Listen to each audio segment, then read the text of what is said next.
Hello, this is Todd Luck, and this is a review of the ongoing Ultraman series that only lasted 5 issues from Harvey Comics, or as they were known at the time, Nemesis Comics.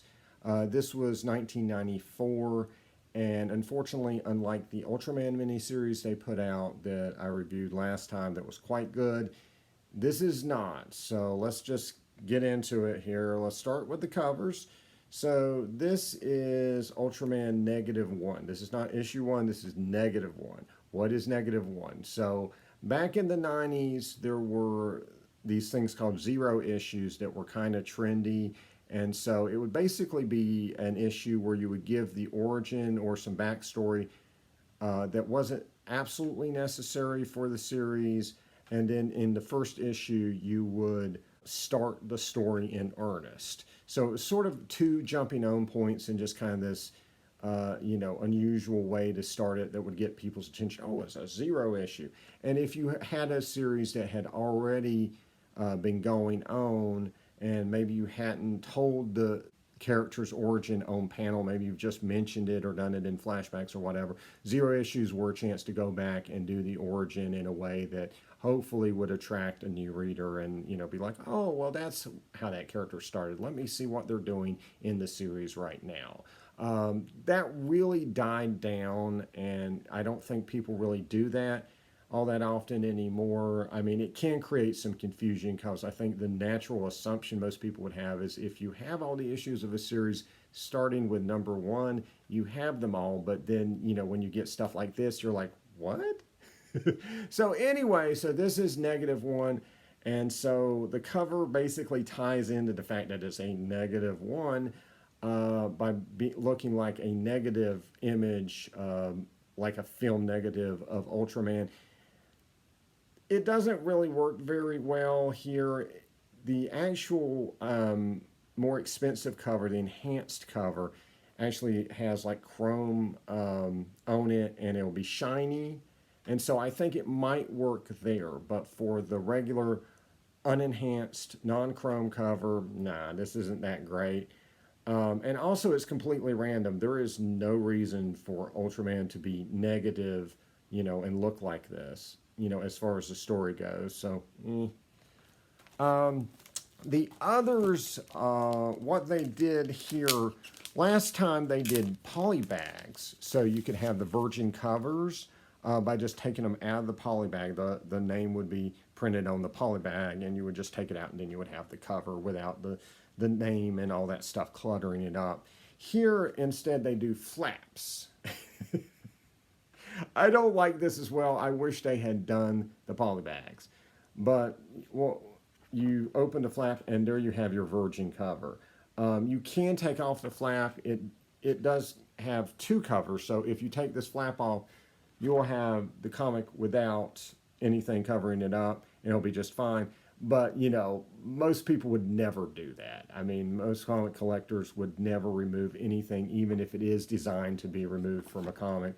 But anyway, this second cover, I mean, it really doesn't look like Ultraman, but it is very attractive and very intriguing cover, and he's fighting robots, which he actually does do in the interior. So it's pretty good, except, again, I'm not sure what this tells you about Ultraman, because you can't even tell, that he's a giant or anything. So, For issue 2, I've got another flap here, and a Ken Stacy cover. This is the gentleman who did the original covers for the miniseries, and this is kind of like the fourth piece to that set. This is, I told you that, everything you need to know about Ultraman, you could learn from those 3 images. Then this I would probably add to that set. This is Ultraman with the Yuma planes from the show, and it's just an iconic image. Ultraman fighting alongside, the Science Patrol equivalent of the season, and it is amazing. And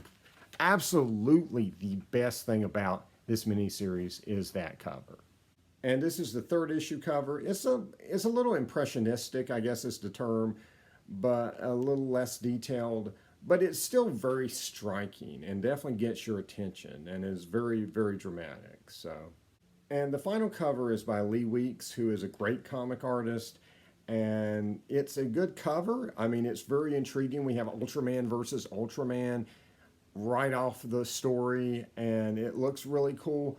But it looks very strange in comparison to the other covers, because the other covers have, been painted or look like they've been painted.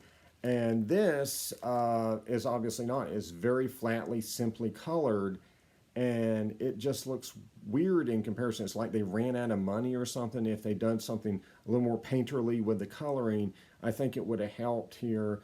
Or if they just had Lee Weeks do all the covers, if it had been consistently looking like this, I think that would have been better. But, even if it is weird in comparison, I still think it's, a good cover. And so while most of the covers are good, the interiors are not. The story here is the equivalent of a train wreck hitting the Titanic while the Hindenburg crashes into it and sets the whole thing on fire. It's bad. The interior artwork by industry veterans Ernie Colin, who provides the pencils, and Alfredo Alcala, who does the inks, is at times quite solid, and the storytelling at times is quite good. At other times it can be quite crude and sketchy, like this picture of Gudis destroying the Yuma base. There are parts in the final couple issues that I had a hard time telling what planet I was on, because the buildings that were supposed to be in the background were just kind of hard to read as buildings. But more often than not, the storytelling in the artwork is pretty solid. The overwhelming problem is the story, which is credited to Larry Yakata. I'm not familiar with his work. He's done a few Conan stories here and there, and you know how big a Conan fan I am, but it's like stuff in Savage Sword, like an issue here and there. I suspect it may be kind of backup stories. So I'm not sure about this guy's body of work, if his other works are better than this. I would just say that there is a lot of completely mystifying decisions that are made about Ultraman in this story that I just don't understand why anyone would do the character like this. So -1 begins with Ultraman fighting this thing. It looks like it's out of Japanese mythology. It's supposed to be some kind of embodiment of evil that just forms and decides to attack the Earth and capture Ultraman. And it just feels so out of place. I mean, Ultraman normally fights sci-fi based Toho style monsters. This is just so weird, and it's only in here for a few pages at the beginning and end. Basically, it exists as a plot device to write out Jack Shindu, who is Ultraman's host in the first miniseries and in the TV series that's based off Ultraman Towards the Future. And to make things even more confusing, Jack Shindu is not attached to Ultraman anymore. Ultraman is just there by himself, and we don't get any explanation for that whatsoever. Jack Shindu does get some cryptic dreams, including a mention of Hayata, which was the name of the original host of Ultraman in the first TV series, but of course only those of us who've watched the series would know that. This is never explained or followed up on in the 5 issues that this series ran. And so Jack sacrifices himself to save Ultraman, who then defeats the monster by the end of the issue. And this is his replacement. This is Ace Kimura, who is, as far as I can tell, a new character they created, and I do not understand why this happened. He gets around on crutches because he was in a car wreck, but for some reason, Ultraman gives him powers, including the ability to, in a fight scene, jump around like he's not injured at all, and also hand beams for some reason. And unlike Jack or Hayata, Ultraman doesn't come to him in person to merge with him, and Ace is not, injured or anything like the other Ultraman hosts. Ultraman appears to him as a spirit or something, which is just weird. And Ace also has the annoying habit of getting in fights with street punks, like martial arts battles with gangs and stuff. This is actually a fight with some people he pissed off, like by beating him in a martial arts tournament or something. I mean, this is so out of place for an Ultraman comic. And it just doesn't make any sense. Ace isn't even connected to any type of agency like Uma or the Science Patrol or anything like that.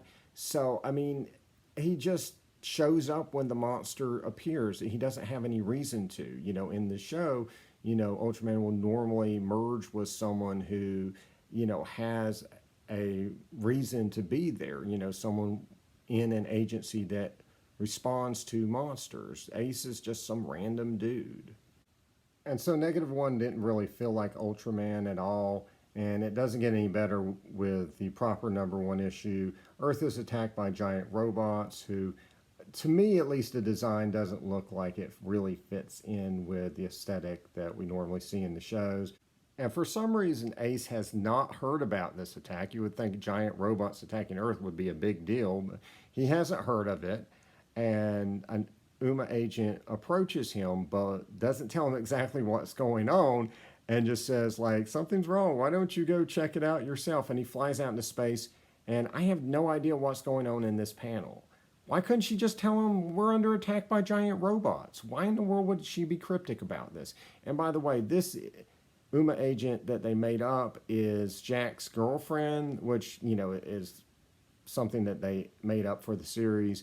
And for whatever reason, now that Jack's dead, she decides that she's in love with Ace for no reason. At the end, after she tells him that, she's interested in being his lover, she's like, well, now you have a reason to live. They keep implying that because, he's disabled, that he doesn't have a reason to live anymore and stuff. It's just, it's not good, guys. This writing is just not good. When he does fight the robots, it's nothing particularly exciting. Instead of the trademark sort of fights he gets in using wrestling moves or martial arts, instead he just shows up and zaps them and disintegrates them. That's it. It feels like the writer doesn't know what Ultraman is. It feels like he's writing him like a giant version of Captain Marvel or something. And so the most bizarre thing about this issue is the origin it gives to giant robots. So Ultraman Towards the Future had some high-tech technology in it. It was definitely a little beyond what we can do, but it generally looked like normal Earth. And there was a Mars mission which, gave us the origin of Jack Shindu becoming Ultraman. This says that Earth has planets used to store our computer network in other solar systems. This is so far beyond anything in the first miniseries or the TV show. I mean, it's just impossible for it to exist in the same universe. This is like an alternate retelling, a soft reboot of the first miniseries. It's just so strange that they would decide to do this. It's like they just don't know what the source material was they were working with. And I'm not going to torture you with the details of the next few issues, but let's just say he does defeat the giant robots in the second issue, and then the last two issues are the return of Gudis and the creation of this Gudis-powered evil Ultraman that he fights. And even that just doesn't feel like the show at all. It doesn't feel like the first miniseries. It's not very well written. And it's just poorly executed storytelling. And other than the idea of evil Ultraman, which was pretty cool, and there's actually an ultimate form that he takes when he combines himself with Ace in a different way than normal, and he becomes like this super powerful form that's like even larger than normal. That's kind of an interesting idea, kind of this like Super Saiyan version of Ultraman or something, which I'm sure has been done at some point in the shows. But other than that, there's just really nothing I can recommend in this miniseries other than, like I said, the covers are good, but it's just hard for me to recommend it. And the most frustrating part about a bad old comic is that there's a lot of story here. It's not like a modern comic where usually they just couldn't think of anything to fill the issue with or had a lack of imagination. There's a lot of ideas here. There's a lot of story in these issues, but it's just not good ideas. And while I'm at it, I just want to give a little bit of historical context on the show and the comics. So The show Ultraman Towards the Future actually aired in America a year before Power Rangers premiered. I know that's a knee-jerk reaction a lot of people have when they see something like that, but it was actually before Power Rangers, so it was not like a attempt to cash in on that.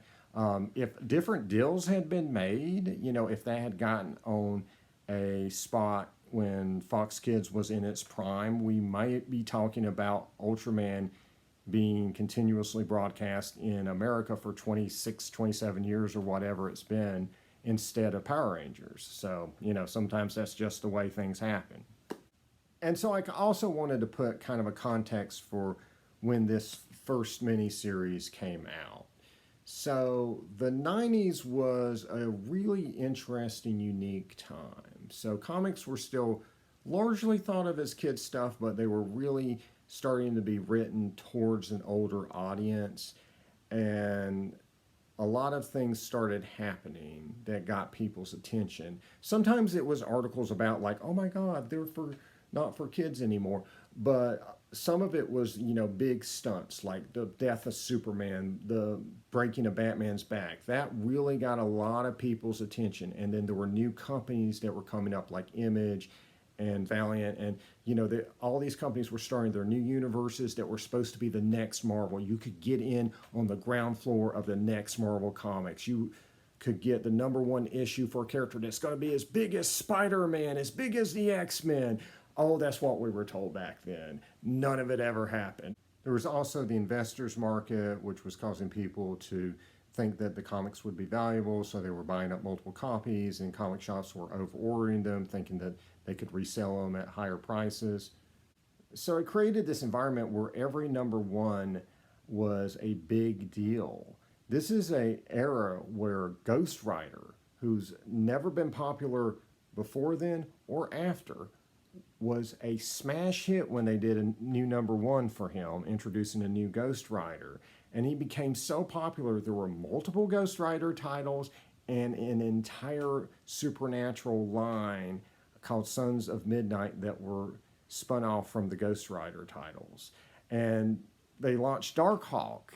He became a hot character. So you had all kinds of stuff like this. And wasn't just like for your big companies like Marvel. A lot of characters that, had been published in the 80s, but maybe didn't reach that bigger audience, got a chance to. It happened with Tarzan, when Dark Horse got it. It happened with Grendel and Concrete and characters like that.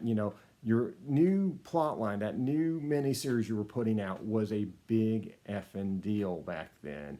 And it was just this huge audience that you could reach. And it happened with the licensed comics too. So you had X-Files was a hot title. It was a big deal back then. You had multiple Mortal Kombat titles.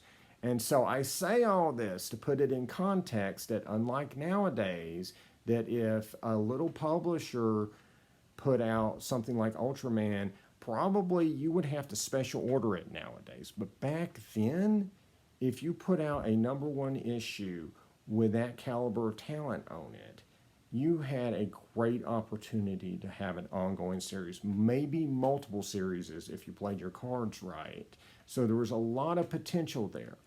However, the problem was the timing. By the time we got to 94, which is when this ongoing series started, we were starting to crash. The speculator bubble was crashing in on itself. The entire industry was crashing. And so Harvey became a victim of that, and so that ended this Ultraman series, which unfortunately, unlike the miniseries, wasn't very good, so maybe it wasn't that big of a loss.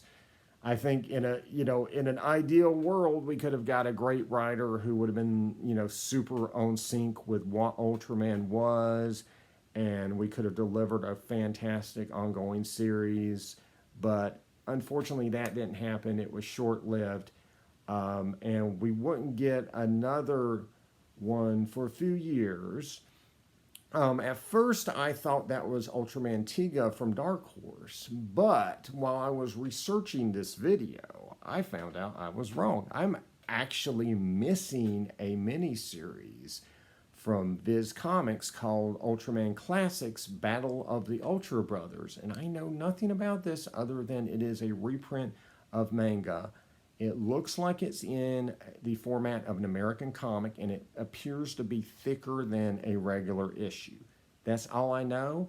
I have them ordered. Hopefully they will get here soon, and I can read them and I can review them and let you guys know what they're like. They look cool. I like the covers. I like the fact that it's based on Japanese comics, because if they're faithful to the TV series, they should be good, but we'll see. So anyway, that's all I got to say. Like and subscribe for more videos, and until next time, so watch. See ya.